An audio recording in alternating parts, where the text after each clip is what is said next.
Si seulement ma femme était plus comme ça, moins comme ça, si seulement elle était plus douce, moins bavarde, plus organisée, moins dépensière, plus patiente. Ouais, je sais parce que je suis marié, donc je sais comment ça marche. Notre mariage serait super. Le verset qu'on a lu ensemble ce matin, c'était Éphésiens 5, 25. « Mariez vos femmes comme Christ a aimé l'Église et s'est livré lui-même pour elle. » C'est vraiment notre verset fondamental cet après-midi. Et donc voilà, on a dit que c'était parmi les versets les plus connus des Écritures concernant le mariage. Et on va juste reprendre certains points qu'on a vus rapidement, parce que ce qu'on a posé ensemble ce matin, ça va être également le fondement par rapport à ce qu'on va partager cet après-midi, qui est à même de définir l'amour. Définissez-moi l'amour selon les Écritures. 1 Corinthiens 13. Je pense que c'est la meilleure réponse. Hein. C'est l'agapé, ça vient de Dieu. Dieu transforme cet amour que nous on a, cet amour humain, Dieu le transforme, Dieu le façonne, Dieu le polit pour qu'il puisse collaborer, s'unir à l'amour divin et être un vrai amour. De nous-mêmes, on ne peut pas générer cet amour. Qui peut définir la miséricorde? Vous avez du mal avec la miséricorde. La miséricorde.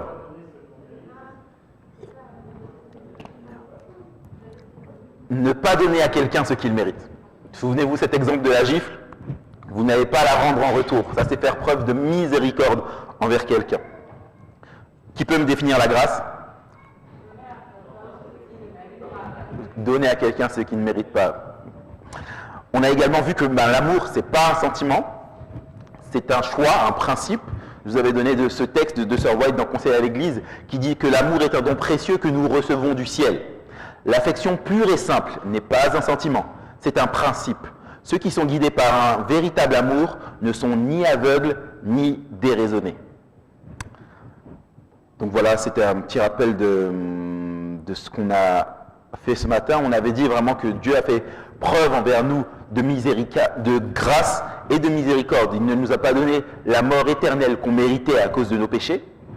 Ça, c'est sa miséricorde. Mais il nous a donné la vie éternelle en Jésus-Christ que Christ méritait. Et il nous l'a donné à nous. Donc ça, c'est la grâce. Il nous a donné quelque chose qu'on ne méritait pas. Et dernière chose, ça c'est un principe que j'établis avec vous.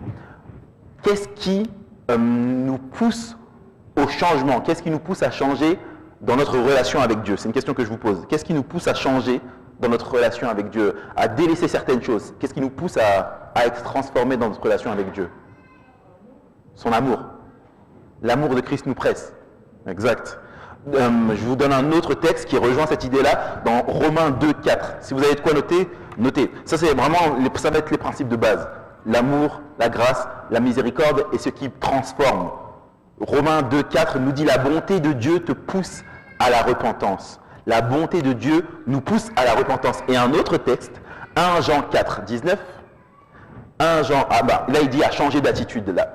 La bonté de Dieu te pousse à changer d'attitude. Repentance, c'est cette image de on a pris une route pour aller quelque part. Je ne connais pas la géographie de la Belgique, donc je ne pourrais pas vous donner un truc parfait, mais on a pris une route pour aller quelque part. Repentance, c'est vraiment faire un demi-tour et aller dans l'autre sens. Voilà, c'est la bonté de Dieu qui nous pousse à la repentance, au changement, à la transformation. Et ce texte de 1 Jean 4, 19 nous dit « Pour nous, nous l'aimons parce qu'il nous a aimés le premier. » Pourquoi on aime Dieu? Parce que lui, il nous a aimés en premier. S'il ne nous avait pas aimés en premier, nous, on ne l'aurait pas aimé. Ce qui fait que nous, on aime Dieu, c'est que lui a fait le premier pas et nous a aimés en premier. Dieu n'a pas attendu, fâché dans son coin, que nous, on fasse le premier pas. Il est venu et il nous a aimés. Il a fait tout pour que notre relation soit restaurée et il nous invite juste à l'accepter. Alors, pour répondre à la question qu'on a posée, comment changer son épouse, c'est très simple. L'aimer comme Christ a aimé l'Église. L'aimer en premier, faire preuve de grâce et de miséricorde envers elle, ne pas attendre qu'elle soit parfaite, regarder à ce que Dieu a fait pour nous. Souvenons-nous de ce texte, Romains 5, 8, qui dit « Mais Dieu prouve son amour envers nous en ce que lorsque nous étions encore pécheurs, Christ est mort pour nous. Dieu n'a pas attendu qu'on soit parfait pour venir mourir pour nous. C'est lorsqu'on était encore pécheurs que Christ est mort pour nous. Dans le même sens, on ne doit pas attendre que nos épouses soient parfaites pour les servir, pour leur faire du bien, pour leur témoigner notre amour. Souvenons-nous également que la bonté qu'on va lui témoigner, c'est ça qui va la pousser à la repentance, au changement et à la transformation. Donc voilà, ceux qui veulent et doivent partir, vous pouvez partir, vous avez tous les principes. Si vous méditez là-dessus, vous avez tout. Ceux qui veulent rester, vous pouvez rester, et on va un peu approfondir ça. Mais vraiment, avec ces trois définitions, amour, miséricorde, avec grand plaisir, amour, miséricorde, grâce, vous avez tout ce qu'il faut pour changer votre épouse et transformer votre mariage. Souvenons-nous de ces textes-là, Romains 5,8, Dieu prouve son amour envers nous en ce que lorsque nous étions encore pécheurs, Christ est mort pour nous. 1 Jean 4,19, pour nous, nous l'aimons parce que lui nous a aimés en premier. Et Romains 2,4, la bonté de Dieu nous pousse à la repentance. C'est les trois textes clés qui sont fondamentaux. Certains vont dire, et si je ne ressens plus rien pour elle? Vous avez déjà entendu ça? Vous avez eu des amis, des gens, des couples qui disent, si je ne ressens plus rien pour elle? Dans ce cas, je vous oriente à ceux qui pourraient dire ça vers le texte qu'on a lu tout à l'heure. L'amour est un don précieux que nous recevons du ciel. L'affection pure et simple n'est pas un sentiment, c'est un principe. N'est pas un sentiment, c'est un principe. Donc dire « je ne ressens plus rien pour elle », il n'y a pas de problème, ça se règle. L'amour est un don précieux qu'on reçoit du ciel. Tu demandes à celui qui est au ciel pour qu'il t'envoie de l'amour. Et si tu ne ressens plus rien, c'est pas un problème parce que l'amour, c'est pas un sentiment, c'est un principe. Et on peut même donner un troisième élément. Qu'il y a une personne qui est dans cette situation-là, il faudrait qu'elle médite sur l'amour que Christ a eu pour elle. Comment Christ la traite au quotidien, malgré que cette personne continue à pécher tous les jours. Comment Christ fait preuve de miséricorde et de grâce envers elle, malgré le peu de considération qu'elle a pour lui certains jours. Rentrons dans le sujet. Dans le plan de Dieu, le mariage doit être une bénédiction, on l'a dit ce matin, ça doit être vraiment l'autoroute vers la sanctification. Mais vous avez compris que moi, je ne suis pas trop dans l'idée de vous donner une liste de choses à faire, comme par exemple, toutes les semaines, prenez un temps tous les deux, ou bien toutes les 2 semaines, achetez-lui un cadeau ou un petit bouquet de fleurs, ou bien tous les 3 mois, partez en week-end ensemble. Même si ces choses-là sont excellentes, magnifiques, il faut les faire. Moi, c'est ce que j'essaye de faire personnellement. J'essaye avec ma femme de prendre un soir par semaine, un temps tous les deux, où on sort et on fait quelque chose ensemble. C'est magnifique. Mais ce qu'on veut, c'est pas des choses à faire en plus sur notre liste de choses à faire. Sur la to-do list. Manger 5 fruits et légumes par jour. Faire du sport. Offrir des fleurs à ma femme. Baisser la cuvette des toilettes. On essaye de ne pas rentrer dans cette dynamique-là, rajouter des choses en plus à faire. Ce qu'on cherche, c'est vraiment un changement intérieur. Le but, c'est d'être un homme qui regarde à Christ et qui renvoie l'amour que Christ lui communique vers son épouse. Vous voyez un petit peu quand on était plus jeune, même il y en a qui continuent à faire ça, avec nos montres ou avec un miroir, quand il y avait du soleil, on essaie de refléter le soleil dans les yeux des gens. Vous vous souvenez? Et bien là, l'idée, c'est la même chose. C'est d'éblouir nos épouses avec l'amour qui vient de Dieu. Voilà. On cherche vers Dieu cet amour. Dieu nous remplit cet amour et nous, on éblouit nos épouses avec l'amour qui vient de Dieu. C'est un peu ça l'idée. Un mariage sain commence par une bonne relation verticale entre moi et Dieu avant une bonne relation horizontale entre moi et ma femme. Tu ne pourras jamais arriver à une bonne relation horizontale si tu n'as pas une bonne relation verticale. Pourquoi je ne pourrais jamais avoir une bonne relation horizontale si je n'ai pas une bonne relation verticale?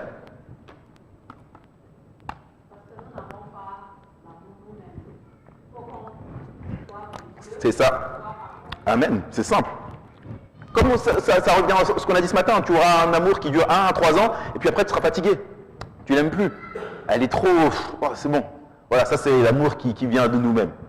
Mais l'amour qu'on reçoit verticalement de Dieu nous donne la force d'aimer horizontalement. Donc cet après-midi, je vais essayer de vous donner un petit acronyme qui va vous aider à vous souvenir de ce qu'on va partager. L'idée, c'est qu'il faut donner à nos femmes des tulipes. Tulipes, mais en anglais. T-U-L-I-P-S. Le T. Le T pour totalement engagé à l'aimer. Nous avons parlé d'amour et comment ce mot a été galvanisé, mais nous avons aussi parlé de la vision biblique de l'amour. Choix, principe, miséricorde, grâce. Nous sommes appelés à aimer nos épouses comme Christ a aimé l'Église. Il nous aime et nous a aimés alors que nous étions indignes de lui. Que nos épouses méritent ou pas notre amour, tout comme Christ nous a aimés, nous devons les aimer.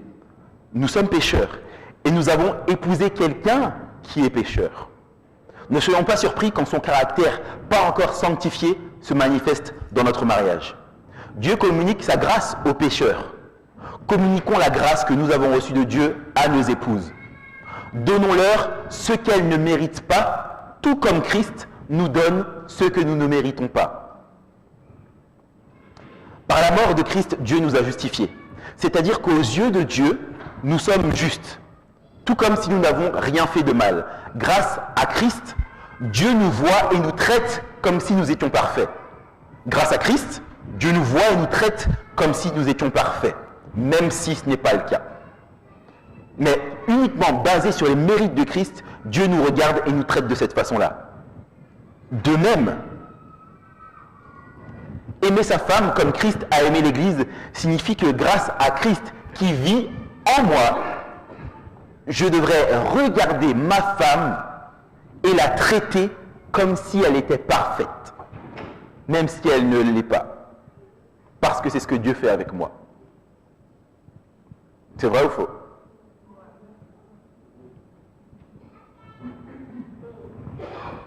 Certains diront, ouais, mais si je fais ça, elle ne va pas se rendre compte de sa façon d'agir et elle ne va jamais changer.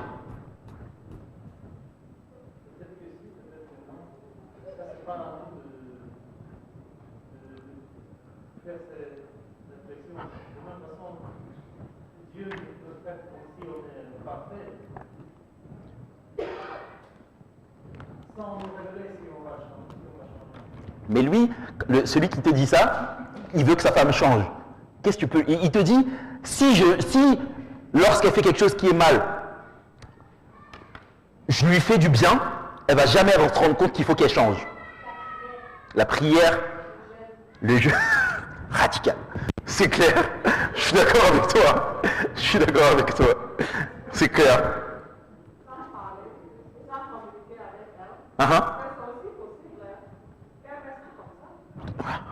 Ça, tu dis quelque chose que les gens ne veulent pas entendre. Ils veulent que ça change. Mais c'est vrai, c'est possible qu'elle reste comme ça. C'est possible. Il faut aussi l'entendre. Je reprends cette question. Je ne sais pas si vous vous l'avez déjà posée ou si vous avez déjà eu des amis qui vous l'ont posée. Ils vont vous dire que si, lorsqu'elle fait quelque chose de mal, je lui fais du bien, elle ne va pas se rendre compte de sa façon d'agir et elle ne va jamais changer. À cela, je répondrai. Quel est le moyen que Dieu a prévu pour nous conduire à la repentance et au changement?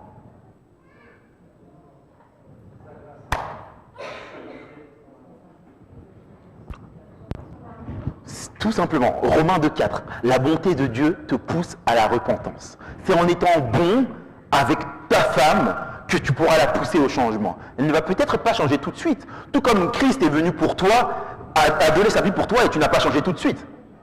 C'est la même chose. Marie, aimez vos femmes comment? Comme Christ a aimé l'Église. Est-ce que vous voyez à quel point l'évangile est fondamental? Regardez et traitez sa femme comme si elle était parfaite tout en sachant qu'elle ne l'est pas. Dans quel livre mondain ou dans quel livre de psychologie vous avez trouvé quelque chose de pareil? L'évangile, c'est un scandale, une folie pour les païens. Mais c'est une puissance de Dieu pour celui qui croit. 1 Jean 4, 19 nous dit que Christ nous a aimés le premier. Ainsi, aimer sa femme comme Christ a aimé l'Église veut dire que nous devrions initier l'amour. initier l'amour. Ça doit être nous qui devons faire le premier pas. Les hommes, ça doit être nous qui devons faire le premier pas. Pourquoi? Parce que c'est Christ qui a fait le premier pas. Nous devons faire le premier pas pour la réconciliation. Par exemple, quand on est fâché, c'est un peu le jeu de savoir qui va craquer en premier et qui va demander pardon. Non, moi, tu m'as dit ça, non, moi j'attends que tu viennes me voir, moi, non, si tu viens, je te pardonnerai, mais sinon, non. Non, ça ne marche pas comme ça. Christ ne fait pas ça avec nous, Christ fait le premier pas. Christ fait le premier pas, nous aussi nous devons faire le premier pas.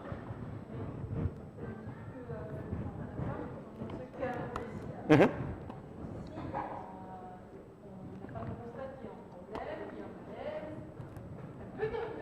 Oui, on n'a pas de problème là-dessus, bien sûr. Bien sûr. Bien sûr. Ça ne veut pas dire à la femme, t'es interdit, tu peux pas. Non, non, non. Okay.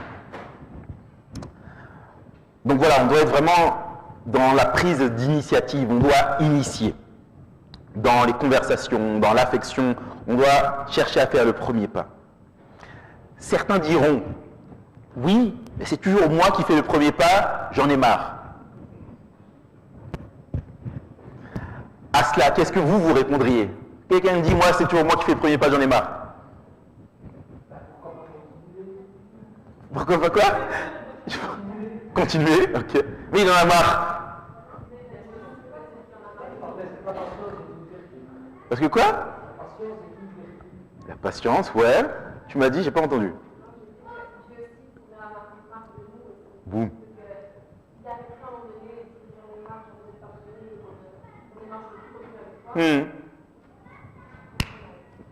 On revient encore une fois à l'évangile. Christ a fait le premier pas pour toi. Christ est venu te chercher quand tu étais dans la boue. Christ s'est déplacé pour venir vers toi.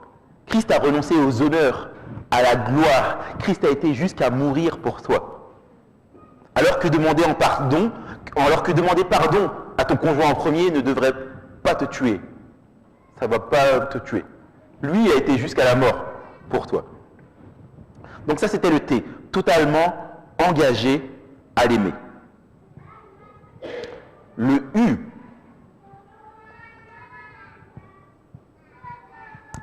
un sacrifice inconditionnel de mes intérêts pour répondre à ses besoins. Un sacrifice inconditionnel de mes intérêts pour répondre à ses besoins. On reprend toujours ce texte de Ephésiens 5, verset 5 qui dit « Marie, aimez vos femmes comme Christ a aimé l'Église. » Et est-ce que quelqu'un se souvient de la suite? Et s'est livré lui-même pour elle. Il s'est livré, il a donné sa vie, il s'est abandonné lui-même pour elle. Est-ce que ce n'est pas un peu fou ce à quoi nous appellent les Écritures? Ephésiens 5, 1 nous dit « Soyez donc des imitateurs de Dieu, comme de bien-aimés enfants, et marchez dans l'amour comme aussi le Christ nous a aimés et s'est livré lui-même pour nous comme offrande et sacrifice à Dieu, en parfum de bonne odeur. » Vraiment, on est appelé à être des imitateurs. Philippiens 2.3 nous dit « Ne faites rien par esprit de parti ou de vaine gloire, mais que l'humilité vous fasse regarder les autres comme étant au-dessus de vous-même. Que chacun de vous, au lieu de considérer ses propres intérêts, considère aussi ceux des autres. Ayez en vous les sentiments qui étaient en Jésus-Christ, lequel, existant en forme de Dieu, n'a pas regardé comme une proie arrachée d'être égal avec Dieu, mais s'est dépouillé lui-même, en prenant une forme de serviteur, en devenant semblable aux hommes, ayant paru comme un simple homme, il s'est humilié lui-même, se rendant obéissant jusqu'à la mort, même jusqu'à la mort de sa croix. Il s'est humilié, il s'est dépouillé, il a pris une forme de serviteur. C'est ce que Christ a fait lorsqu'il s'est livré pour nous. Donc, messieurs, que nous sachions ou pas, que nous en ayons conscience ou pas, en nous mariant, nous avons choisi de nous sacrifier pour nos épouses. En nous mariant, nous avons choisi de nous sacrifier pour nos épouses. Et je ne parle pas du scénario trop facile où s'il y a quelqu'un qui entre dans la pièce avec une arme et qui menace votre femme, vous vous jetez devant elle pour la sauver. C'est pas ce genre de choses. Je parle d'un sacrifice quotidiennement. Parce que ce genre de truc, il y a peu de choses pour que ça arrive et normalement tous les hommes devraient être capables, si la vie de leur femme est en danger, de s'interposer. Est-ce que c'est vrai les hommes? Ok. Ce dont je parle, c'est lorsque le bébé pleure à 4 heures du matin, alors que vous devez aller au travail à 6 heures. Ce dont je parle, c'est de nettoyer la maison et de vous occuper des enfants le soir en rentrant, alors que vous êtes exténué et qu'il y a un match de Ligue des Champions.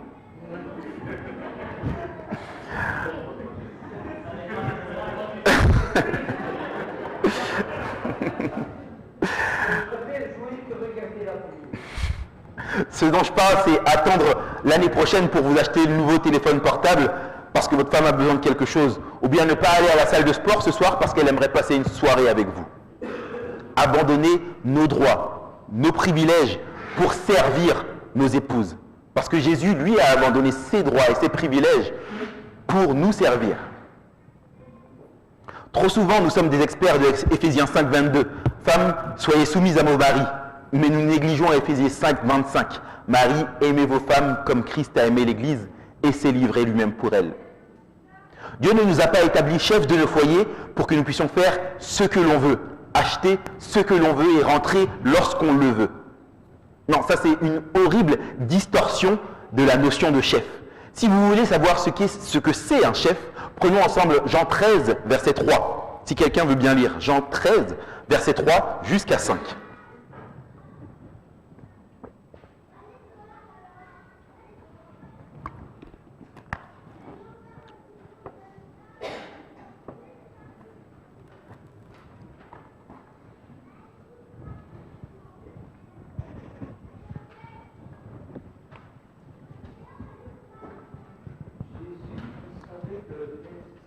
C'est ça.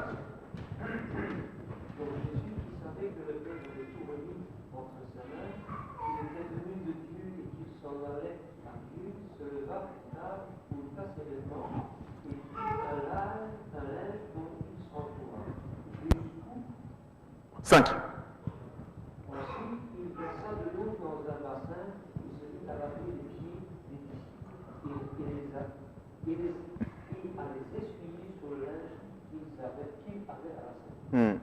C'est ça un chef, celui qui s'abaisse pour servir. Et ce qui est intéressant dans ce passage, c'est non seulement que Christ, le Maître, lave les pieds de ses disciples, mais au verset 3, au tout début du texte, le texte commence par Jésus qui savait que le Père avait remis toutes choses entre ses mains, qu'il était venu de Dieu et qu'il s'en allait à Dieu. Le verset commence comme ça. En gros, c'est comme s'il te dit, Jésus qui savait qu'il avait tout pouvoir, qu'il était venu de la part du Tout-Puissant et qu'il retournait vers le Tout-Puissant, se lève et va laver les pieds de ses disciples. Il n'a pas dit, toi lave-moi les pieds parce que je suis important, lave-moi les pieds parce que le Père a remis tout pouvoir entre tes mains, lave-moi les pieds parce que je viens de la part du Tout-Puissant et je vais vers le Tout-Puissant. Lui, Christ, le Maître, le Chef, va s'abaisser et laver les pieds de ses disciples. Et ça, c'est une image que chaque mari doit garder en tête. Donc on va rendre ça pratique. Je vais vous donner un cas pratique. Après une dure journée de travail, où on s'est fâché avec un collègue, où notre patron nous a mal parlé, on est en route exténué. On a quitté le bureau tard à cause de tout le boulot qu'on avait. On pense à rentrer, à s'asseoir tranquillement, à traîner sur Facebook ou à regarder un match, en mangeant quelque chose qu'on aime et qu'on nous laisse tranquille. Et là, tu penses à Jésus qui sert ses disciples en leur lavant les pieds. Tu peux faire une prière du genre, Père, je suis fatigué, j'aimerais avoir du temps pour moi après cette dure journée. Donne-moi la force de faire ta volonté. Donne-moi la force de te servir et de servir ma famille ce soir. D'alléger ma femme qui, elle aussi, a sûrement eu une journée difficile. Aide-moi à être comme Jésus et à sacrifier mes droits et mes intérêts. Je vous assure que Dieu va répondre à cette prière. Est-ce que vous savez comment Dieu va répondre à cette prière? Ou comment Dieu peut répondre à cette prière? Comment il pourrait répondre à cette prière? J'ai une bonne. Il y a une bonne qui est venue par surprise. C'est possible. Comment Dieu pourrait répondre à cette prière? Faire en sorte qu'il n'y ait pas de problème. Il y a quoi? Il y a toujours des problèmes? Ou bien qu'il y ait plus de problèmes. Deux choses. Dieu peut répondre de mille et une façons, mais je vous en donne deux. Soit, vous rentrez à la maison et votre femme vous dit « Oh chérie, tu es rentrée. Bon, comme il est tard, j'ai couché les enfants. Je suis exténué, moi aussi, je vais me coucher. Il y a à manger pour toi dans le four. Bonne nuit. » Tranquille. Vous avez passé une soirée tranquille, il y a à manger, la maison est propre, les enfants dorment, votre femme va dormir, vous êtes tranquille après cette dure journée. Ou, vous rentrez, la maison est dans un bazar pas possible, les enfants ne sont ni couchés, ni lavés, et le repas n'est pas prêt. Mais vous avez le sourire aux lèvres, parce que vous savez que Dieu vous donne la force à l'instant même de servir votre famille et de passer une bonne soirée avec eux. Jésus n'est pas venu pour être servi, mais pour servir, et pour donner sa vie en rançon pour beaucoup. C'est comme ça qu'on gagne le cœur de nos épouses. Vous voulez que votre femme vous suive et vous respecte en tant que chef de famille? Aimez-la de façon inconditionnelle, comme Christ vous a aimé. Qu'en voyant la façon dont vous l'aimez, elles se disent « Je ne mérite pas d'être aimée comme ça ». Elle, limite-toi à elle seule. T, s'était totalement engagé à l'aimer. U, un sacrifice inconditionnel de mes intérêts pour répondre à ses besoins. Le L, c'est limite-toi à elle seule. Toujours sur Éphésiens 5,25 qui nous dit « Marie, aimez vos femmes comme Christ a aimé l'Église et s'est livré lui-même pour elle seule. » Pour elle seule. Ainsi, un mari est appelé à être fidèle à sa femme. Physiquement, ça on est tous d'accord. Mais dans le physique, il y a aussi les yeux. Il y a aussi émotionnellement. Certains aiment flirter et sentir qu'ils plaisent encore. Mais il y a aussi les amitiés. Je ne dis pas de ne pas avoir de lien ou de relation avec des personnes du sexe opposé. Ce n'est pas fort pour moi un souci. Mais il y a des relations ou même des attentions qui peuvent être inappropriées avec d'autres femmes. Et je vous assure que vous pourrez demander à votre femme c'est quoi qui est inapproprié, elle va vous répondre. Et la dernière chose avec laquelle on peut être infidèle, c'est en termes d'attention. On peut être moins attentionné et faire plus attention à autre chose qu'à notre femme.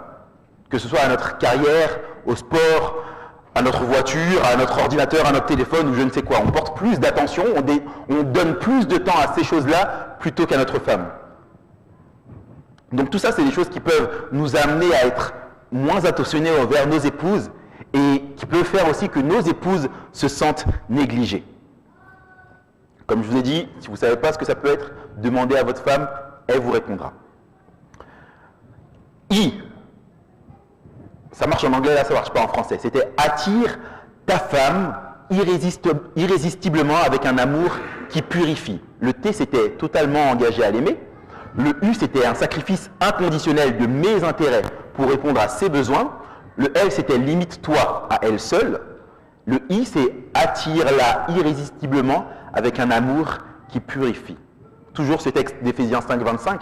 Marie, aimez vos femmes comme Christ a aimé l'Église et s'y livrait lui-même pour elle seule, afin de la sanctifier par la parole, après l'avoir purifiée par le baptême d'eau, afin de faire paraître devant lui une Église glorieuse, sans tache, ni ride, ni rien de semblable, mais sainte et irrépréhensible.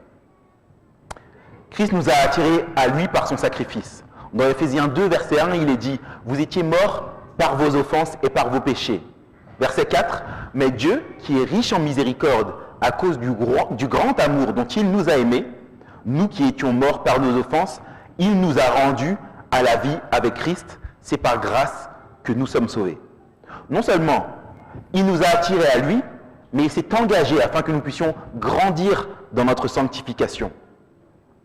Philippiens 1,6 dit « Je suis persuadé que celui qui a commencé en vous cette bonne œuvre la rendra parfaite pour le jour de Jésus-Christ. » Christ veut que son Église soit sainte, sanctifiée. Il œuvre pour nous faire paraître devant lui sans tache, ni ride, ni rien de semblable.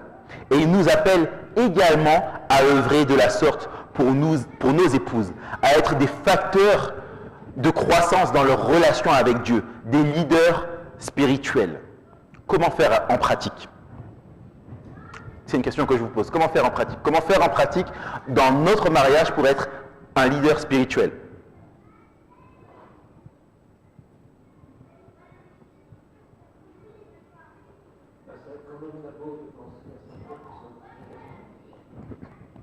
Intéressant.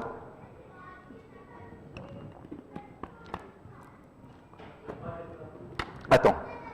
Il y en a qui sont mariés?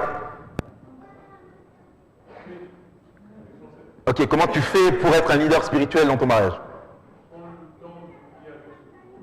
Attends, hein, j'ai pas dit qu'est-ce qu'il faut faire, j'ai dit comment tu fais. Ouais. Tu peux dire je passe. Ok.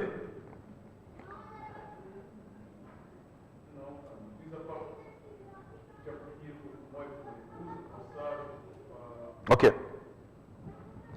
Quelqu'un d'autre a une réponse? Pavel, je te mets sur le... Tu passes.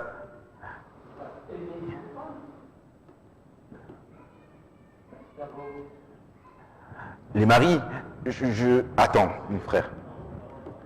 Mon frère.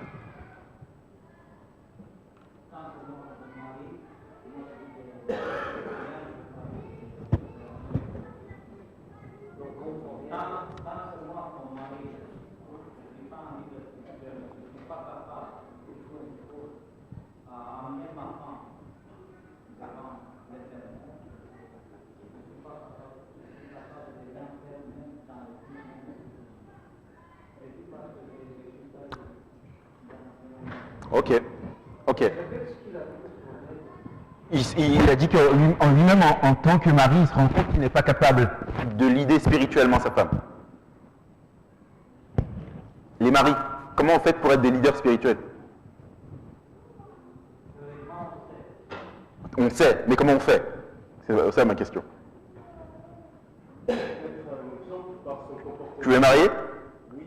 Ok. Comment tu fais hein? J'ai pas dit donne-moi la bonne réponse.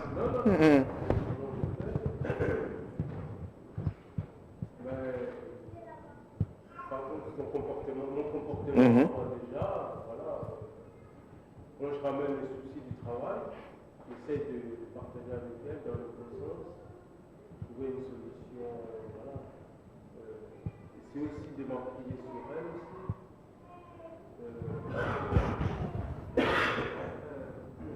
Encourager l'atmosphère du partage de la parole de Dieu avec les enfants.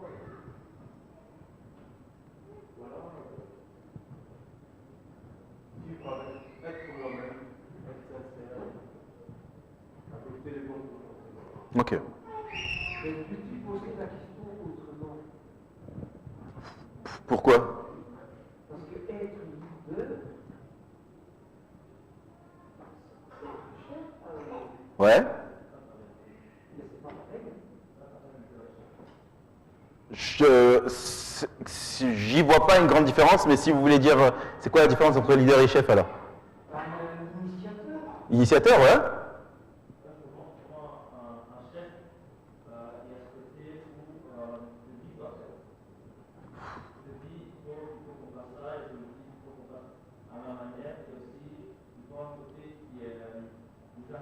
Non, là tu parles d'un mauvais chef. Tu parles pas d'un bon chef. Christ est notre chef. Christ est la tête de l'église. Christ est le chef de l'église. Il n'est pas comme ça.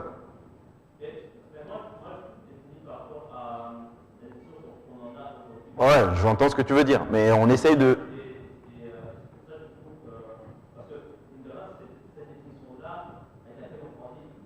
Je suis d'accord avec toi.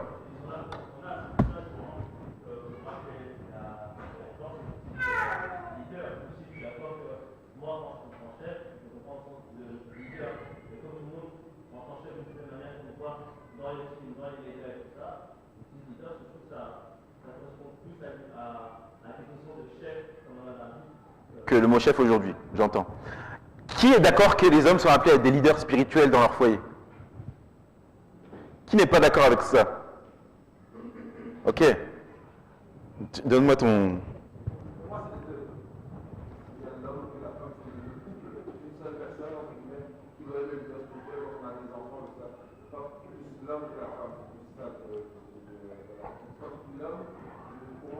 Ok, sur quoi tu bases ton raisonnement? Sur quoi tu bases ton raisonnement? Sur quoi tu bases ton raisonnement?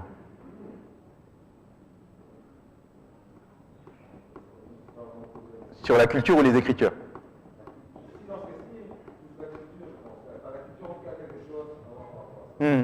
Ok. Attends, excuse-moi. Mon frère, tu as levé la main également. Tout au fond. Oui, alors qu'est-ce que tu en... Dis-moi.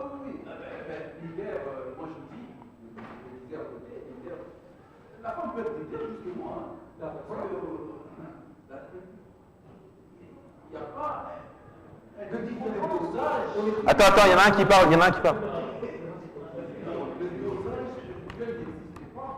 Le dosage spirituel n'existe pas.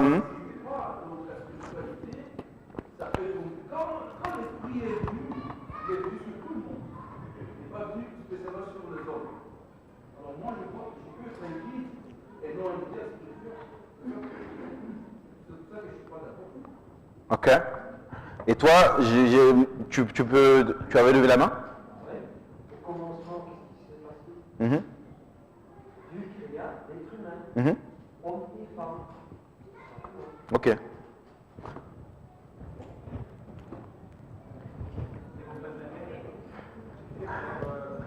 Quelqu'un... excuse-moi.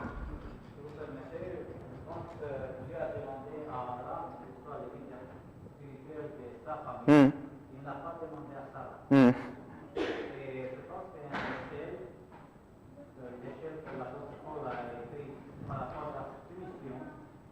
La femme soit soumise à son mari soit soumis à Jésus, comme Jésus est soumis, entre guillemets. Mais c'est même pas entre guillemets, il l'est pour de vrai. Voilà. Mais le problème, c'est qu'à cause que pour moi, au fond, je ne suis pas soumis au Seigneur, alors il y a un projet de spiritualité. Tant que moi je ne suis pas soumis à Jésus-Christ, je ne peux pas être un leader spirituel pour ma famille. Et alors, il faut que je revienne à place de la famille. C'est pour cela qu'aujourd'hui, je pense que dans la société des féministes, à cause de la maison, on quittait leur territoire. Je suis d'accord avec toi. Je suis d'accord. En essence, ce qu'il a dit, on a compris. Ah, désolé. Il a dit en fait que, sachant que les hommes ont délaissé l'ordre établi par Dieu, à savoir être leader de leur foyer, aujourd'hui on assiste à une poussée du féminisme dans nos églises. Quelqu'un a levé la main devant. Je dis. Si tu peux monter le son, tout le monde n'entend pas.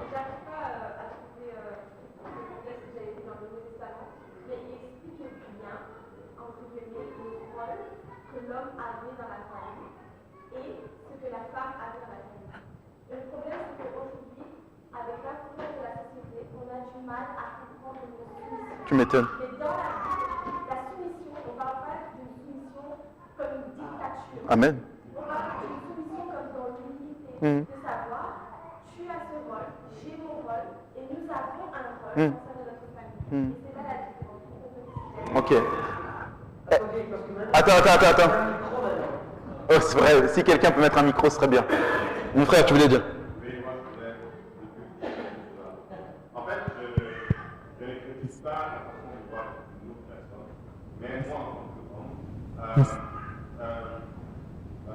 Je pense que Dieu m'a donné cela. Moi, je pense que Dieu m'a donné le droit, le rôle d'être leader spirituel. Et même, en fait, c'est parce qu'il le dit dans la Bible, comme Christ a aimé l'Église. Vous voyez un peu, donc moi, je me réfère dessus. Et puis, comme moi, je regarde une femme, comme j'envisage regarder ma femme, c'est comme Christ a regardé l'Église, en fait, une façon de l'aider là chaque côté. C'est vrai que même dans cela, tu peux être avec ta femme et elle aussi elle va t'apporter de l'aide, sa connaissance et son soutien. Bien sûr. Mais moi, je pense que ça se repose beaucoup plus sous mes mains, en fait. Pourquoi est-ce que je dis ça? Parce que quand on va aussi dans la parole de Dieu, je ne sais pas pourquoi, peut-être je me trompe dans mon analyse, quand elle va manger le fruit, par exemple, le péché n'est pas rentré dans le monde. Je ne veux pas expliquer. Mais ce qu'on t'a... Est-ce que tu peux juste redire ce que tu as dit? Parce que c'est plein de sens, en fait. Redis-le encore. Moi, je dis que quand, dans le jardin d'Éden, quand Ève a mangé le fruit, le péché n'est pas rentré dans le monde. Allez, c'est quand Adam a mangé le fruit que tout cela est arrivé. Donc, voilà. Est-ce que j'offense quelqu'un en disant que Dieu appelle l'homme à être le chef de son foyer? Non, vraiment. Ok, j'ai entendu ceux qui ont dit non. Est-ce que j'offense quelqu'un, vraiment? S'il y a quelqu'un qui... Vous pouvez le dire. Vous savez, c'est cool. Est-ce que j'offense quelqu'un?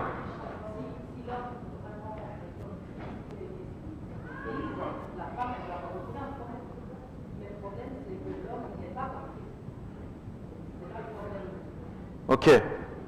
Quelqu'un d'autre? Est-ce qu'il y a quelqu'un qui est offensé par ça? Ma sœur, je t'ai vu secouer la tête tout à l'heure. Je t'ai vu le coin de tu secouer la tête. Tu peux me dire.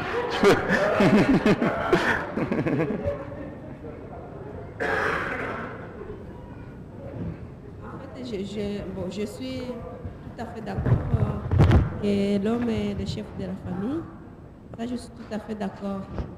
Mais ce que juste je voulais, ce que je voulais dire, c'est juste si, comme on dit que comme Christ a aimé son Église, si il est chef de la famille, comme Christ est chef de l'Église, il n'y a aucun souci. On en parlera tout à l'heure, dans le sujet de tout à l'heure, on viendra à ce que tu dis. Mais même mes amis, je sais que ça rentre à 200% dans l'église. Je ne pensais pas à avoir en parler là. J'allais en parler tout à l'heure quand on allait parler du sujet d'après. Mais j'en parle là parce qu'on est sur le sujet. Dieu a établi l'homme chef de son foyer. C'est dans les Écritures. C'est dans les écrits d'Ellen White. C'est dans l'histoire chrétienne. La culture aujourd'hui, oui, veut nous pousser dans cette dynamique égalitaire, mais dans le mauvais sens. Pas égalitaire dans le bon sens. Égalitaire dans le mauvais sens. Non, il faut être égaux. Et comme ça sonne bien, tout le monde dit oui, c'est vrai, il faut être égaux, mais eux, ils vont dans un autre sens que nous. Et ensuite, comme ils vont dans ce sens-là, on arrive... Bon, je ne vais pas rentrer là-dessus. Ok. Je ne vais pas rentrer là-dessus. Je ne vais pas rentrer là-dessus. Je ne vais pas rentrer là-dessus. Je ne vais pas rentrer là-dessus. Je ne vais pas rentrer là-dessus. Ok. Non, c'est biblique. C'est biblique. Dieu nous appelle à être des leaders spirituels. C'est pour ça que hier, on parlait du célibat. Femmes qui sont encore célibataires, Dieu appelle votre mari à être un leader spirituel. Comment vous allez vous mettre avec quelqu'un qui est musulman, qui est athée, qui est je ne sais quoi, alors qu'il doit être le leader spirituel de la famille? C'est compliqué. Si on sait le plan que Dieu a pour le mariage, ça va aussi nous permettre de choisir un compagnon. Mais bon, là, on revient au sujet d'hier, c'est pas la question. Tout à l'heure, on parlera en détail en fait de cette question de leadership et tout ça, on en parlera tout à l'heure. Revenons à comment être un leader dans notre foyer. Prions avec nos épouses. Je sais que c'est dur. C'est dur de faire entrer la dimension spirituelle dans son foyer parce que si on fait rentrer cette dimension-là et qu'on la vit pleinement, on sera trop fort pour l'ennemi. Et l'ennemi, ça ne veut pas. C'est pour ça que c'est difficile d'avoir un temps de dévotion quotidien avec son conjoint. C'est difficile d'avoir un temps de prière quotidien avec son conjoint. L'ennemi bataille férocement pour qu'on n'y arrive pas. Parce que si on arrive, ce sera compliqué pour lui. On va s'aimer avec l'amour de Dieu, on va aimer nos enfants avec l'amour de Dieu, il n'aura plus aucune porte pour rentrer dans notre maison. Donc il fait tout pour qu'on n'y arrive pas. Je vous appelle à essayer vraiment de mettre ça en place avec vos femmes. Parlez-en avec vos femmes et dites-leur, voilà, j'ai besoin qu'on instaure ça dans notre foyer. Il faut que vos enfants vous voient étudier la parole. Si vous n'étudiez pas la parole, comment vous voulez que vos enfants étudient la parole? Les enfants ne vont pas prier ou étudier plus que vous. C'est pas possible. Ils vont faire ce qu'ils vous voient faire. Si à la maison la Bible est toujours fermée, dans leur vie la Bible sera toujours fermée. S'ils ne voient jamais les parents sur leurs genoux, ils ne se mettront jamais sur les leurs. Nos enfants ne seront pas plus que ce que nous sommes. Leur vie spirituelle ne sera pas plus grande que la nôtre. Ils font ce qu'ils nous voient faire. Et Marie, en tant qu'influenceur, en tant que leader, votre foyer, malheureusement, votre femme pourra s'en sortir parce qu'elle a une relation personnelle avec Dieu, mais particulièrement les enfants. Les enfants qui n'ont pas encore cette indépendance ont besoin de voir un père et une mère qui ont une relation vivante avec Dieu, que ce n'est pas des paroles le samedi matin. Pour revenir, pour toucher rapidement, pour donner quelques pistes par rapport à cette notion d'égalité de chef, souvenons-nous de, comment il s'appelle, Job, qui allait quotidiennement faire des sacrifices pour toute sa famille et pour ses enfants. Sœur White en parle dans Premiers Écrits, elle dit que l'homme dans son foyer est comme le Lévite pour la tribu d'Israël.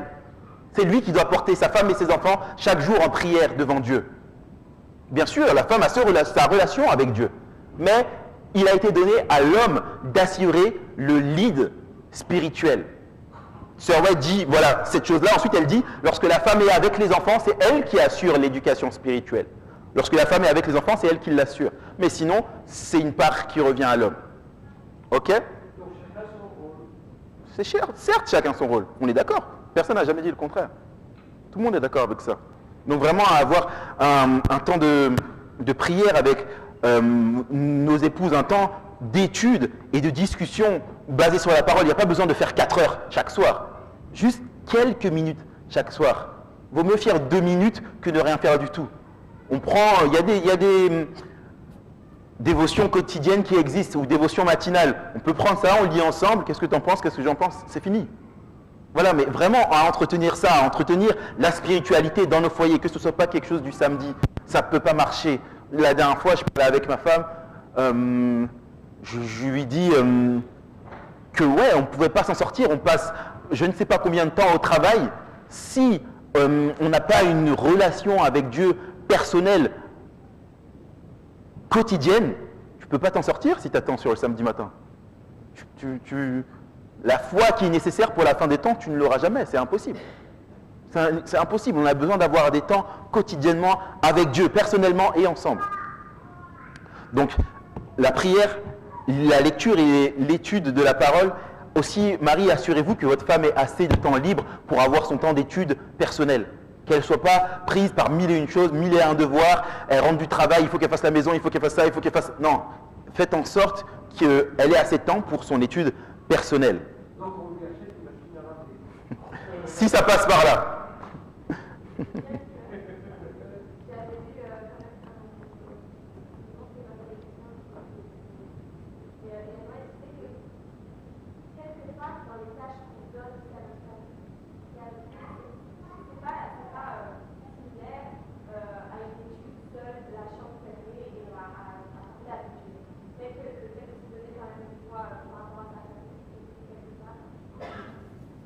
Que c'est quand même quelque part aussi un service pour Dieu. Bien sûr. Voilà, c'est ça. Non, je vois ce que tu veux Ça ne dire. remplace pas voilà, qu'on a besoin de des fois fermer la porte et de parler à Dieu seul, mais voilà, faut pas oublier ça aussi. Puisque tu as parlé du sujet, je touche juste un mot. Sœur White dit que un roi sur son trône n'a pas plus de devoirs, ou bien la charge qu'a un roi sur son trône n'est pas plus importante que la charge d'une mère au foyer. La charge qu'a un roi sur son trône n'est pas plus importante qu'une mère au foyer. C'est ce que dit Sœur White. Et bon, on ne va pas toucher parce que ce n'est pas le sujet, mais la tâche de mère au foyer est tellement négligée. Dans le monde, on n'en parle même pas, ça n'existe pas, mais même dans nos églises. Alors, je vous laisse ça sur le cœur. Protégeons-la et protégeons nos enfants des influences négatives du monde, particulièrement en termes de divertissement, que ce soit la musique, les films, les programmes TV, Internet, etc.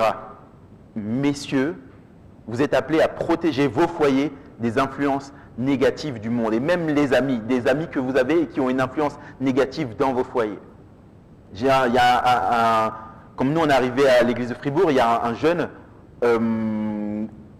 qui fréquente plus ou moins l'église. et bon, bah, qu'on essaye de rencontrer et tout, mais c'est difficile de l'inviter. Enfin, on l'invite à la maison, mais quand il est là, c'est très difficile.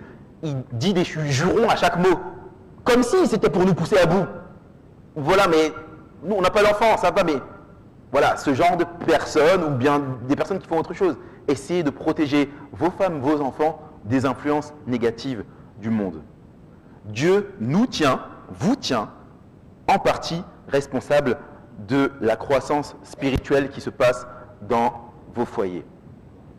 Lors du mariage, non seulement le Père Céleste vous a confié sa fille, mais également le Père Céleste l'a remise entre vos mains.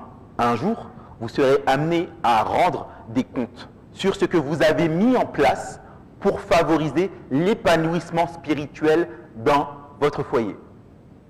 Dieu sera amené à nous demander où sont ta femme et tes enfants. Et là, il faudra fournir une réponse. On ne pourra pas dire oui, j'ai dû travailler parce qu'il fallait qu'on achète une voiture. J'ai dû travailler parce qu'il fallait qu'on paye le crédit maison. On ne pourra pas dire ça. Il faudra trouver une réponse.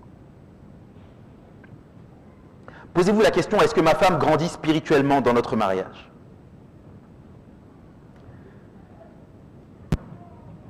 Dernière chose dans ce I, c'est avoir le courage de prendre des décisions bibliques qui vont à l'inverse de ce que notre femme pense.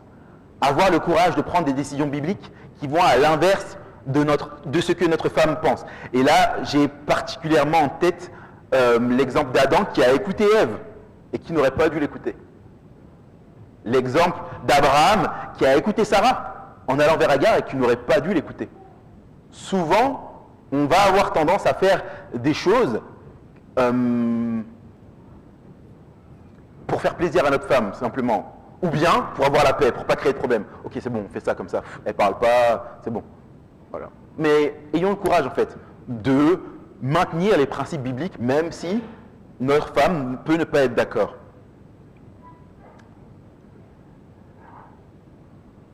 Donc, on a dit le T, c'était pour totalement engagé à l'aimer. Le U, c'était pour un sacrifice inconditionnel de mes intérêts pour répondre à ses besoins. Le L, c'était pour limite-toi à elle seule. Le I, c'était attire-la irrésistiblement avec un amour qui purifie.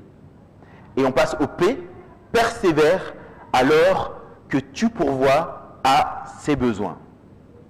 Persévère alors que tu pourvois à ses besoins. On a parlé ce matin de ce que Christ a fait pour nous, de la façon dont il a amplement pourvu à nos besoins, en nous rachetant, en nous délivrant, en nous justifiant, en nous pardonnant. Il nous a adoptés, il nous a fait héritiers, il nous a donné son esprit. De même, en tant que mari, nous devons tout mettre en œuvre pour pourvoir aux besoins matériels de notre foyer. Notre appel est d'être le pourvoyeur de notre famille. Par exemple, si votre femme veut rester à la maison pour s'occuper des enfants, je crois qu'elle doit être en mesure de le faire. On ne doit pas lui dire non, tu vas travailler. Si elle veut rester à la maison pour s'occuper des enfants, elle doit être en mesure de le faire et il faudra trouver un moyen de subvenir aux besoins de la famille. Notre femme n'a pas à aller travailler simplement pour rembourser un quelconque crédit ou bien payer je ne sais quoi.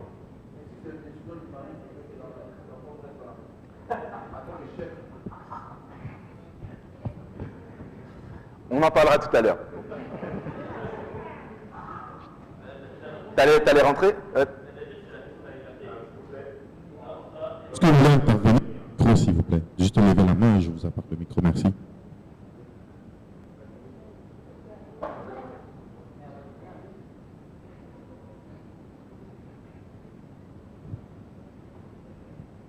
Juste pour répondre à ça, mais on en revient toujours au texte que tu as cité. Donc, aimez votre femme comme Christ a aimé l'Église. Christ nous a laissé le choix, la liberté absolue. Donc, ce que tu cites là, c'est imposer à sa femme. C'est contraire à ce qui est écrit.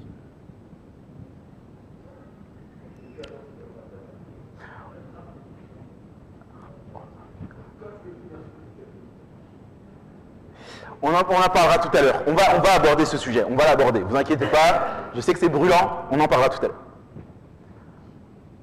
Tu as trouvé? Tu veux le lire ou ça va?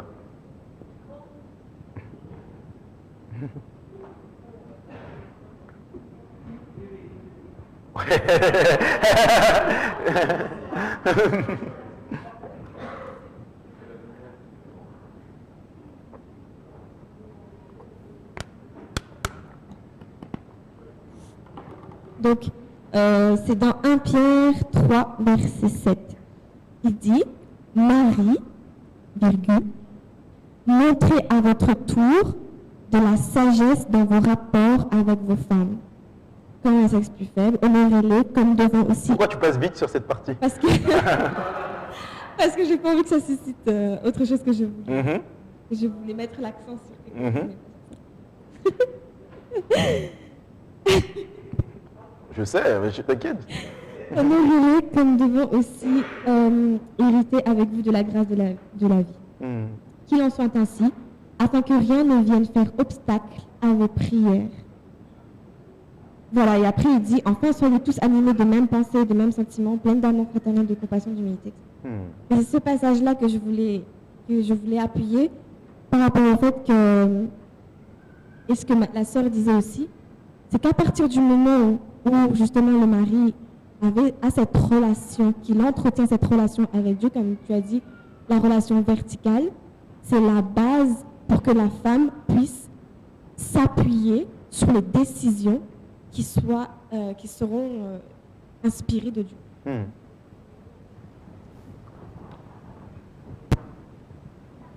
Pourvoir non seulement matériellement, mais pourvoir aussi émotionnellement. Votre femme n'a pas vous épousé une carte de crédit ou un distributeur de billets. Elle veut une relation. Elle veut un ami. Elle veut une connexion. Ça, c'est ma femme qui m'a appris ça. Pour moi, ça ne veut rien dire. Mais c'est ma femme qui m'a appris ça. Et non, mais c'est vrai. Je sais pas comment les hommes vivent ça, mais moi, je me suis dit, de quoi tu parles? Ces trucs, je comprends pas. Mais elle m'a apporté cette partie-là, et grâce à elle, maintenant, je comprends ça. Et j'en ai aussi besoin dans le mariage. Je suis vraiment content que ce soit mon ami. Je suis vraiment content qu'on puisse être connectés, qu'on puisse tous dire. Mais avant, ça, je ne comprenais pas. En tout cas, ça, c'est quelque chose qu'il faut faire rentrer dans la tête des hommes. Donc, on parlait, elle veut une connexion. Elle veut de la communication. Elle veut savoir ce qu'il y a dans votre cœur, dans vos pensées. Elle veut se sentir aimée, chérie.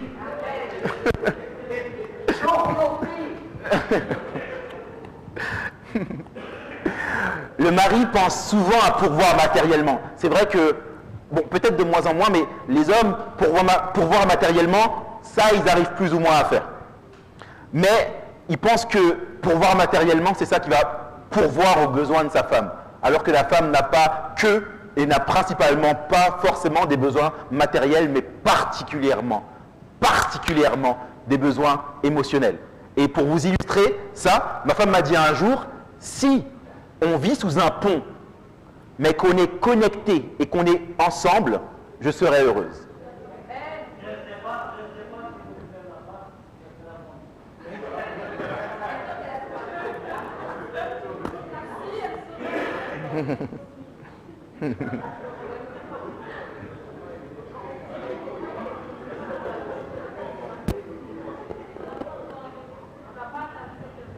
Ah oui. Quelqu'un a dit quelque chose? Jonathan, tu n'as pas entendu ce que tu as dit. Est-ce que tu peux répéter dans le micro, s'il te plaît?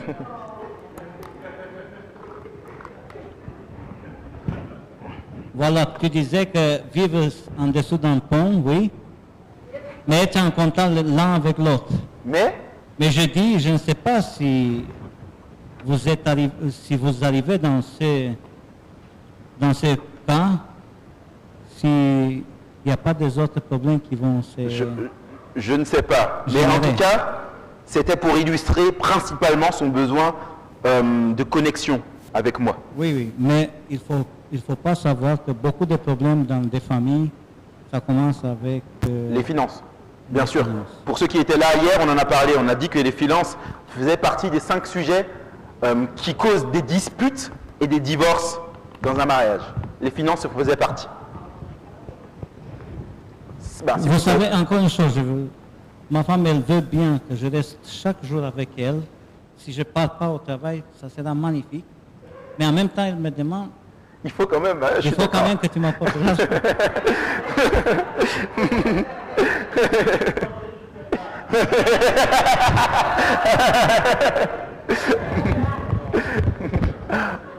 Ok. Pour voir non seulement matériellement, pour voir matériellement, pour voir émotionnellement, mais aussi pour voir au niveau de l'intimité conjugale. Je sais qu'il y en a qui disent amen dans leur cœur, mais vous pouvez dire amen. Pour voir aussi au niveau de l'intimité conjugale. 1 Corinthiens 7,3, que le mari rende à sa femme ce qu'il lui doit. Le mari n'a pas autorité sur son propre corps, mais c'est la femme. Dieu a créé l'intimité conjugale pour le bien-être et l'épanouissement du couple. Votre épouse a besoin de se sentir belle, attirante et désirée. Je ne rentre pas plus en détail, mais le mari est aussi appelé à pourvoir au niveau de l'intimité conjugale. Et la dernière chose, ça rejoint ce qu'on a dit tout à l'heure, pourvoir au niveau matériel, émotionnel, intime, mais aussi spirituel. Priez avec elle, priez pour elle, priez pour elle. Avoir un culte et un moment ensemble, tout cela fait partie de notre rôle de pourvoyeur. Si c'est toi qui as mal à la tête, j'ai bien compris. La chérir en la comprenant. Justement, on va rentrer sur ce texte de 1 Pierre 3 que tu as cité tout à l'heure. Marie, vivez de même en montrant de la compréhension à votre femme, tout en tenant compte de sa nature plus délicate. Vous l'aurez bien sûr remarqué, si vous êtes marié, votre femme n'est pas un homme. N'agissons pas avec elle comme si elle était un pote de l'armée ou un collègue du boulot. Parfois on peut se dire, ah ben oui, mais si c'est elle qui m'avait fait ça, moi ça m'aurait rien fait. Si elle m'avait parlé comme ça, moi j'aurais rien dit. Certes, mais votre femme n'est pas vous. Si vous êtes un roc ou un caillou, considérez qu'elle est de la porcelaine. Amen. Précieuse.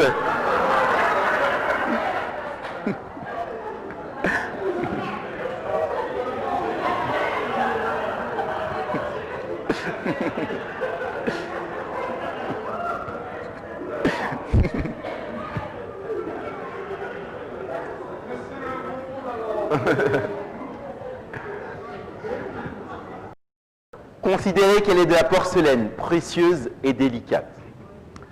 Nous devons les étudier et les comprendre du mieux que nous pouvons. En vous mariant, vous avez eu le brevet des collèges.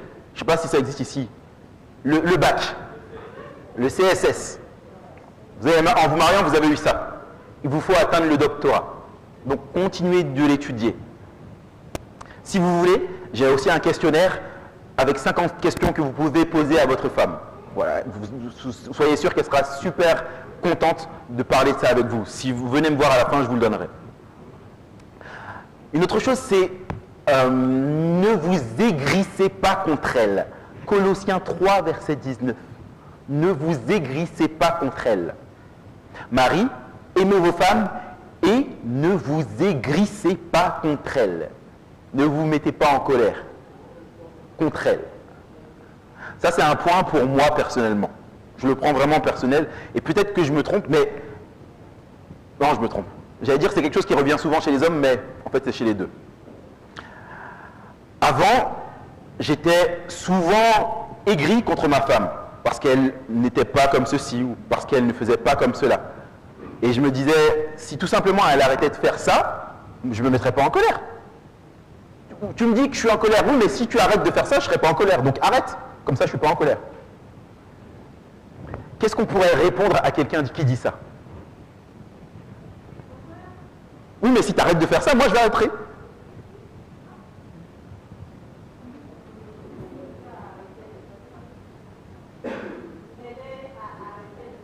C'est les deux qui doivent arrêter?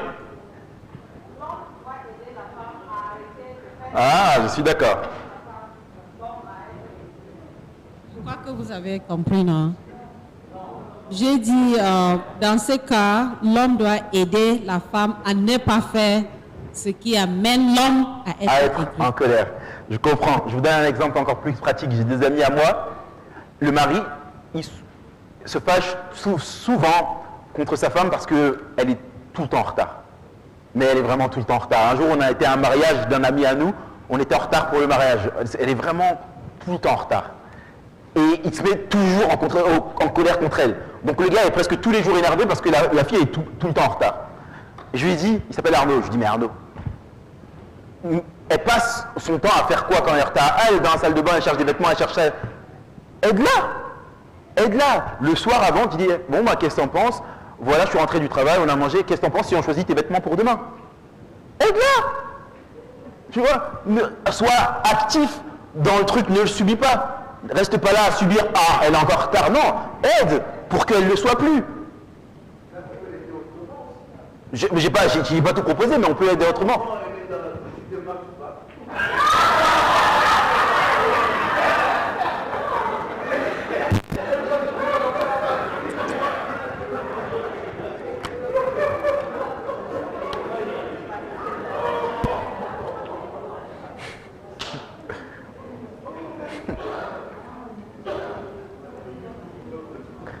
Ça, c'est un vrai problème que tu abordes.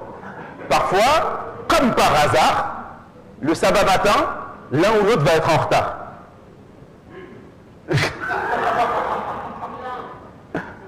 L'un ou l'autre va être en retard. Et on a cette tentation de partir seul à l'église. Il y a beaucoup qui font ça. Qu'est-ce que vous en pensez?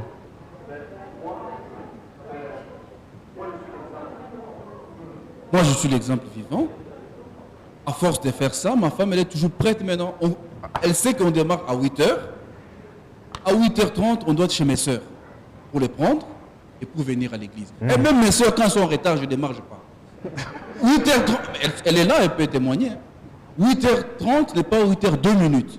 Et ça, c'est la discipline. Et c'est par amour, tout ça. Et ça marche. On est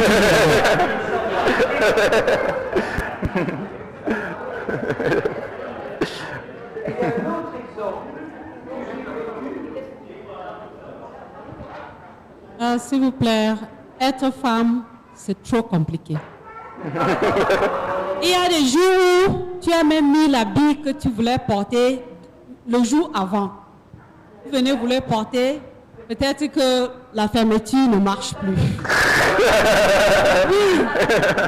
Et regardez-nous bien, même les cheveux, si la peau amenée à être même présentable. L'homme est vraiment, nous prions les hommes, aider les femmes à pouvoir. Et en plus même, au-delà du corps de la femme, la maison, les détails de toutes choses, ça revient à la femme.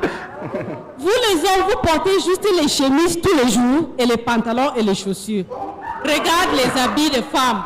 C'est toutes les formes, tout. Et pour chaque sortie, c'est une autre femme, c'est une autre habit qui est plus approprié. Donc c'est vraiment compliqué. Aidez-nous les femmes, comment?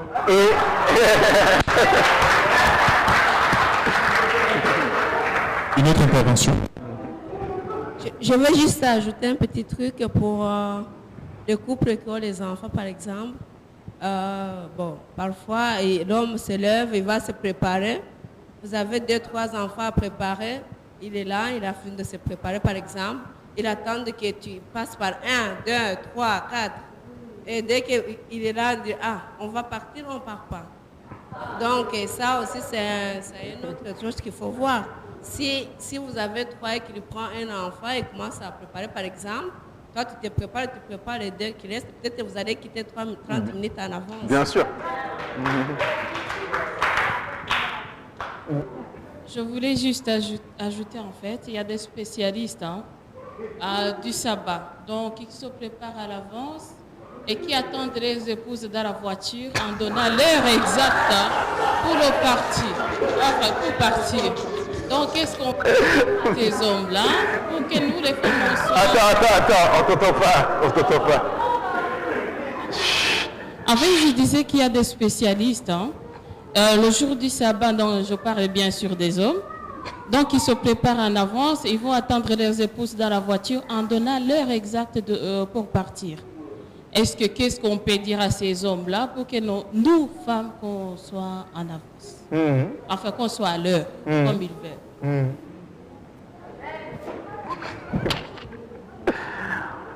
Bon, les hommes, je pense que vous avez entendu le cri du cœur des femmes. Donc, aidons nos femmes. Pierre nous a dit, agissons avec compréhension.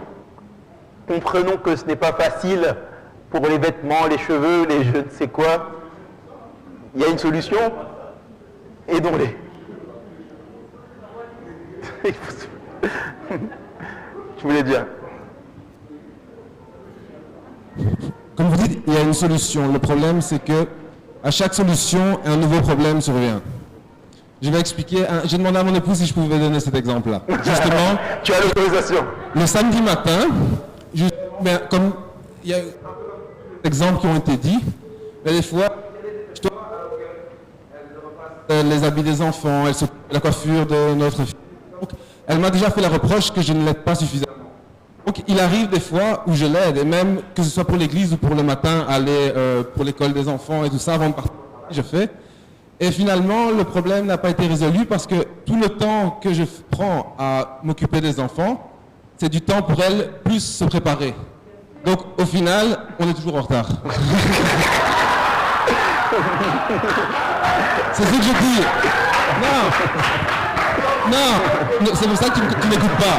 C'est pour ça que je dis que le problème, même en le réglant, un autre problème surgit. Et attends. Donc, ça, c'est juste un exemple, mais elle pourrait dire un exemple identique pour moi. Moi, je lui ai quelque chose et que finalement, elle l'a fait et que le problème n'a absolument pas changé. Donc, c'est ça que je veux dire. Des fois, on prie pour ça. Seigneur, que ce soit ici dans le couple ou pour un problème qu'on a au travail ou un autre, on prie pour que le problème se règle parce que c'est insoutenable. Par exemple, le retard. Et finalement, quelque chose de beaucoup pire qui arrive et on regrette presque l'ancienne situation. Donc, chaque jour, chaque situation, c'est différent. C'est au cas par cas. Et donc, des fois, on se dit, moi, comme l'exemple qui était donné, moi, c'est le timing. Moi, j'ai le côté germanique. On me dit d'être là à 9h, à 8h30, je suis là. Mon épouse, c'est plus latino, sud-américain. Donc, on lui dit d'être là à 9h. Elle est là à 11h. À 9h30, elle est presque prête. Donc, c'est aussi gérer ce genre de choses-là où, finalement, au lieu d'être une demi-heure de différence, moi, comme je suis très tôt et elle un peu moins, l'écart est encore plus grand. Donc ça aussi, ce sont des conflits qu'il faut essayer de gérer. Et finalement, il y a d'autres choses qui arrivent, C'est jamais parfait. Une solution, un problème qui a été trouvé une solution pour un problème qui a été trouvé, c'est bien, mais toujours se dire qu'il y a d'autres choses qui vont arriver. Sûr. Ne jamais se décourager. Te décourage pas. Oui, non, c'est bon, voilà, je donne un exemple. Voilà, on en rigole et je lui ai demandé avant, ce n'est pas un truc où je vais taper sur ma femme. Oui, bien sûr, bien sûr. Elle pourrait en donner beaucoup d'exemples où voilà, elle me demande quelque chose et je dis oui, je vais t'aider, je suis là. Passer l'aspirateur, par exemple. Je lui dis que je vais le faire et 2 jours après, elle attend encore. J'ai beaucoup de tort aussi. Ok, on va... Alors, Galina. Aille vers la fin de cette première présentation, que l'on prenne 5 minutes de pause et que l'on revienne pour la deuxième partie. Donc on ne prend plus de questions. Si ça t'embête pas, Galina, tu voulais dire quelque chose?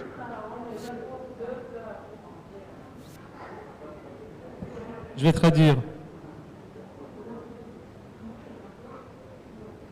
D'habitude, on a toujours plein de... Comme enfant, hein, nous avons beaucoup de questions pour maman. Où sont les chaussettes? Où sont les chemises? Où sont les pantalons? Où sont où sont mes biscuits? Où sont mes... Où? Et au papa, on n'a qu'une seule question. Où est maman? C'est vrai en plus. Bon, en tout cas, vous avez compris l'idée. Aidons nos femmes, agissons avec compréhension envers elles et ne nous aigrissons pas contre elles.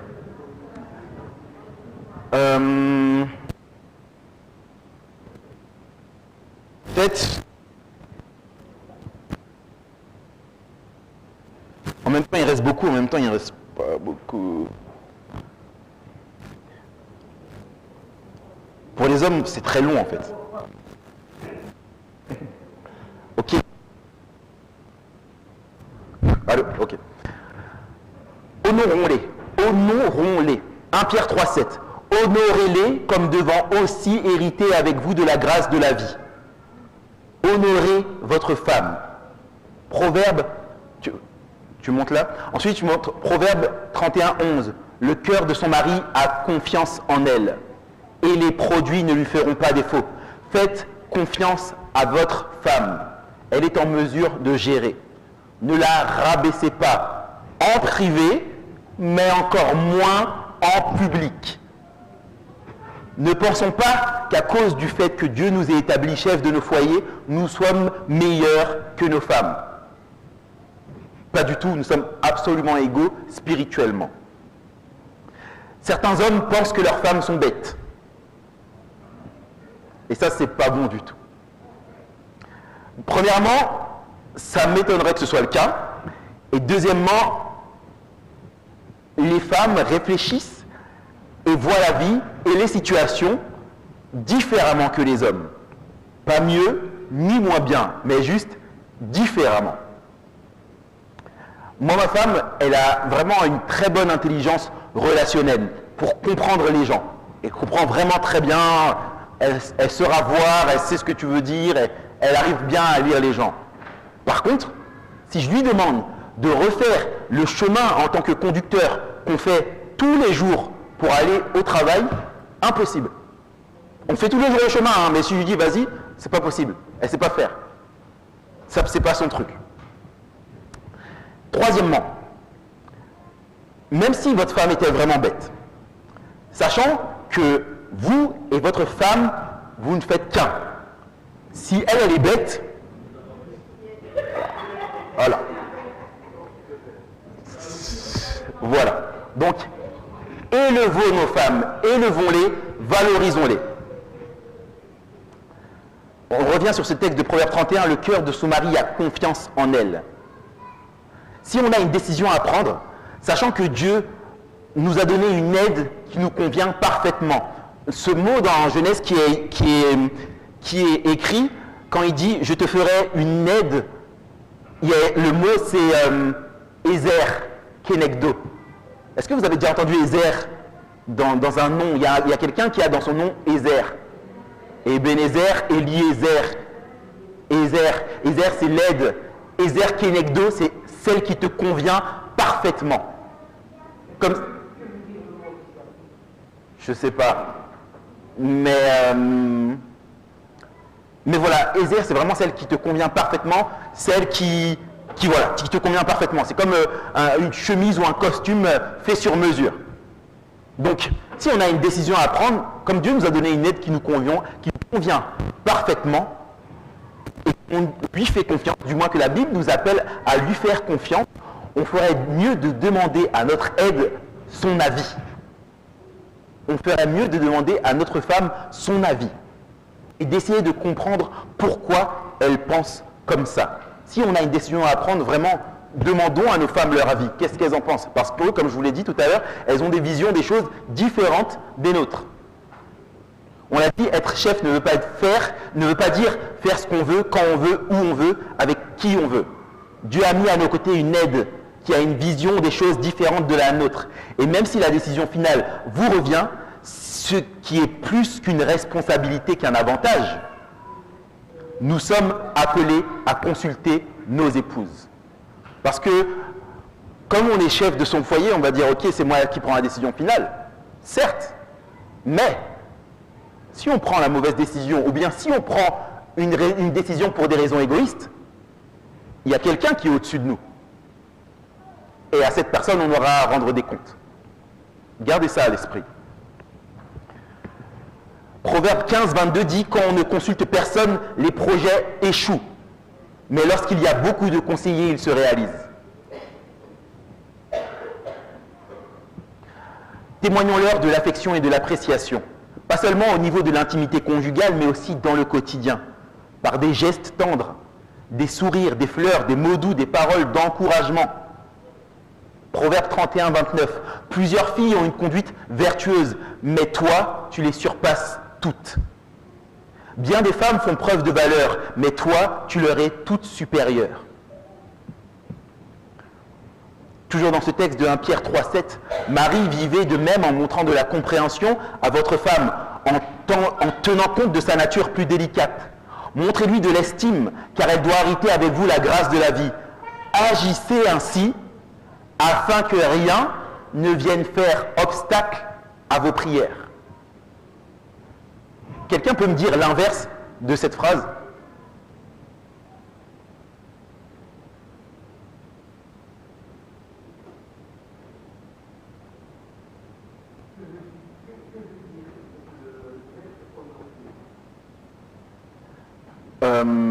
Honorer, c'est donner de la valeur, valoriser, prendre en compte, c'est ça, peser, quelque chose qui a du poids.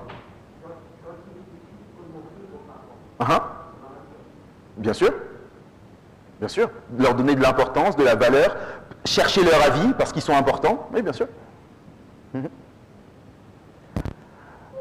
Personne ne peut me dire l'inverse de votre phrase. Je vous la redis. Marie vivait de même en montrant de la compréhension avec votre femme en tenant compte de sa nature plus délicate. Montez-lui de l'estime car elle doit aussi hériter avec vous de la grâce de la vie. Agissez ainsi afin que rien ne vienne faire obstacle à vos prières. En somme, si vous ne montrez pas de la compréhension envers vos femmes, il y aura quelque chose qui viendra faire obstacle à vos prières. Et vos prières dans le foyer ne monteront pas plus haut que le plafond. Parce que vous vous comportez comme un tyran avec votre épouse et vous pensez que vous pouvez entrer dans une relation avec Dieu comme si de rien n'était. Ça ne marche pas comme ça. Si vous ne montrez pas de la compréhension envers vos épouses, ne pensez pas que vous pourrez vivre une relation pleine et épanouie avec Dieu. Parce que Dieu vous appelle à prendre soin de vos épouses.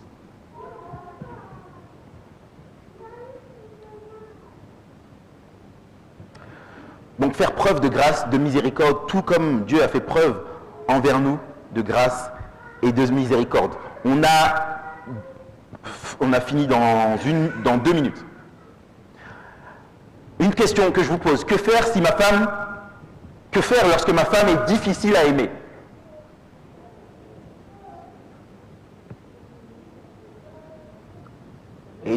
Est devenue.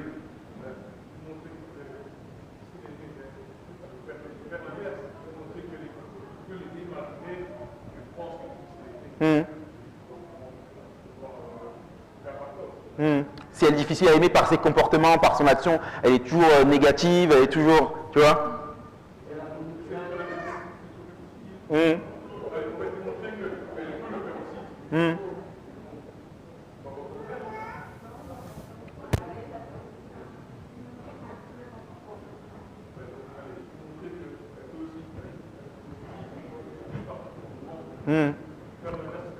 Continuer à avoir un bon comportement. Je reprends le texte qu'on a dit. Pour nous, nous l'aimons parce qu'il nous a aimés en premier. Pour nous, nous l'aimons parce qu'il nous a aimés en premier. Et la bonté de Dieu pousse à la repentance. Continuez à l'aimer, même si elle est difficile à aimer. C'est la bonté qu'on va lui témoigner qui va la pousser à se transformer. Cela peut prendre plus ou moins du temps. Plus ta femme est dure à aimer, plus tu pourras aimer de façon inconditionnelle comme Christ aime. Christ aime même s'il ne reçoit rien de nous. Si tu ne reçois rien de ta femme, mais que tu l'aimes quand même, tu aimes comme Christ. Parfois, des gens viennent de milieux où ils ont été rejetés, maltraités ou jugés. Personne ne les a jamais aimés comme Christ. En tant qu'hommes, nous avons ici une opportunité de les aimer de cette façon. Qui sait le changement que cela pourra provoquer dans leur vie ? Prie pour que Dieu utilise l'amour que tu lui témoignes comme un vecteur de transformation.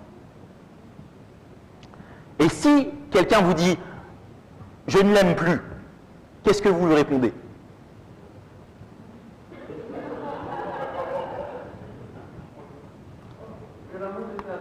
Amen. Amen.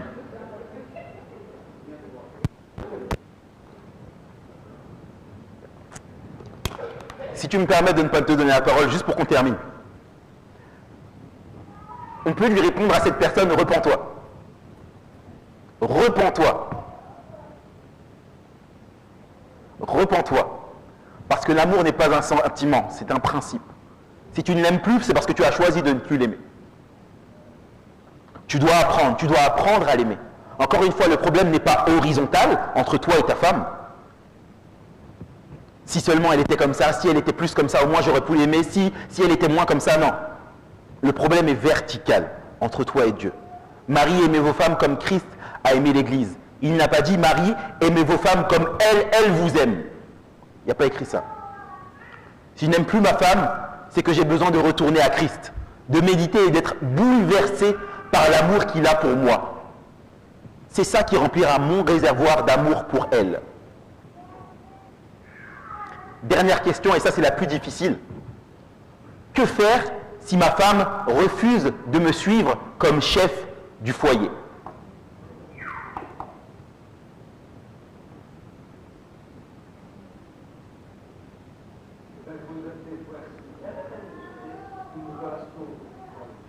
C'est elle qui a besoin d'avoir une relation verticale, je suis d'accord avec toi. Que faire si ma femme refuse de me suivre comme chef du foyer? La sœur bleue. Derrière toi. Oh, il faut peut-être se poser des questions. Est-ce que les façons que je lui montre que je suis la chef de foyer, est-ce que c'est des bons exemples? Est-ce que c'est vrai? Je suis vraiment dans le chemin de chef de famille. Quelqu'un encore? Si elle refuse de te suivre en tant que chef du foyer?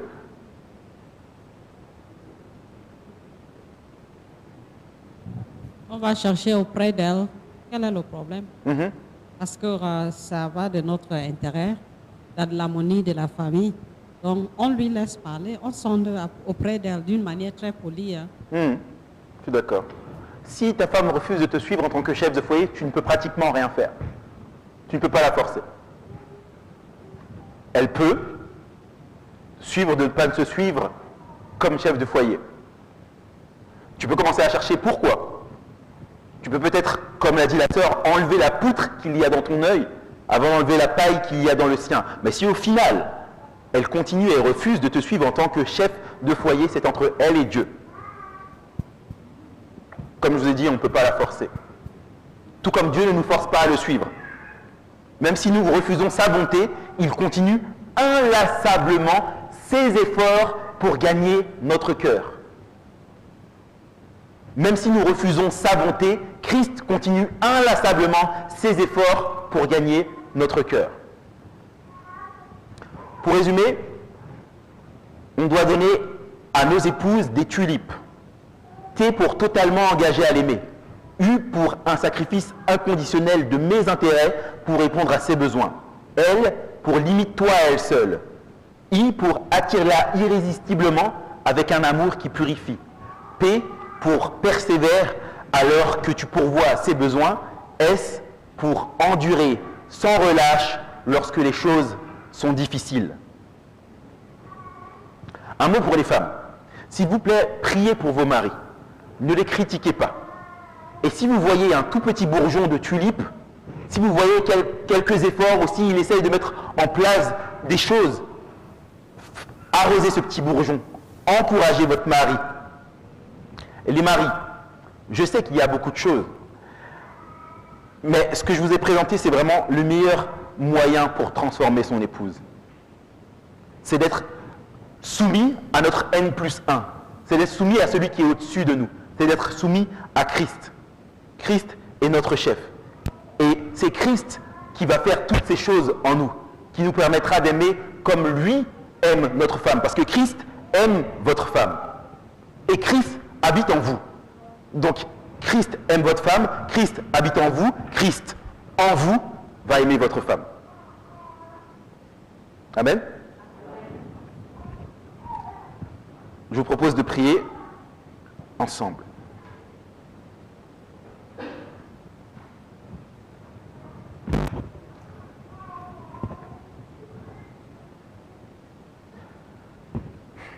Père éternel, merci pour ce sur quoi nous avons pu réfléchir ensemble cet après-midi. Tu vois l'appel, Seigneur, que tu as pour les hommes dans ton peuple.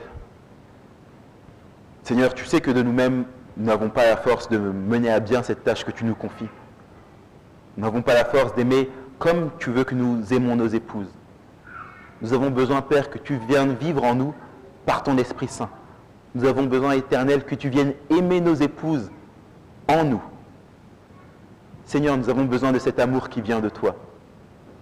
Merci de nous permettre de confesser nos erreurs passées à toi, Père, et à nos épouses, et de reprendre un chemin nouveau, Seigneur.